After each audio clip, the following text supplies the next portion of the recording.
आज की कहानी। अम्मा अम्मा नहीं मानती। अब भी घर से निकलते बिना बताए बैग में कुछ न कुछ रख देती है। अब रोती नहीं, घर से निकलते वक्त मुस्कुराती है। शायद इस सच को अपना चुकी है कि दूर शहर में ही अब हमारा घोंसला है। हम निकलना नहीं चाहते घर से।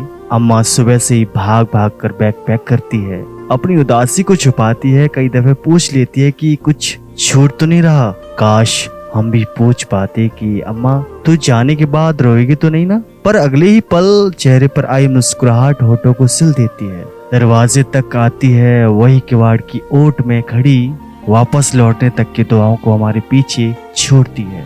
हम कभी मुड़कर नहीं देखे। शायद किवाड़ ढक कर मुस्कुराहट का पर्दा गिरा, आंचल से गालों पर लुढ़क आए आंसू पहुंच लेती होगी। मुड़कर देखना वाजिब ही नहीं।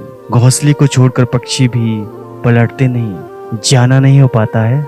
स्टेशन पर ठहरी ट्रेन चल पड़ती है। अपना शहर, सुकून और जिद सब कुछ पीछे छूटने लगता है, लेकिन अम्मा साथ रहती है। अचानक मोबाइल घनघनाता है और स्क्रीन पर दिखती है, बेटा ट्रेन मिली, बैठ तो गए हो ना, अपना ख्याल रखना। रोक के रखे थे जो सब बहने लगा। आंख बंद कर लेट जाते हैं। जगमगाता शहर और उसकी रोशनी अंधेरे में तब्दील हो जाती है। फिर एक नई सुबह आंख खुलती है। नए शहर में अम्मा अब भी साथ होती है।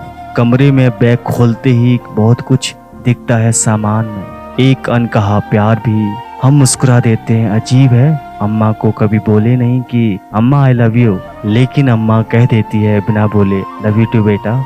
गुस्सा, जिद, नींद सब कुछ बेनाम शहर में नहीं आता, बस याद चली आती है। घर की चौखट से निकलते अम्मा की मुस्कुराहट। ये शहर की सरहदों ने भी अजीब रिवाज बना रखा है और हम निभाते चले आए हैं।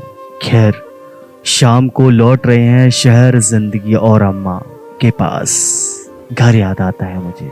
यही थी आज की कहानी और आज का पॉडकास्ट जिंदगी लाइफ ATMS रेडियो।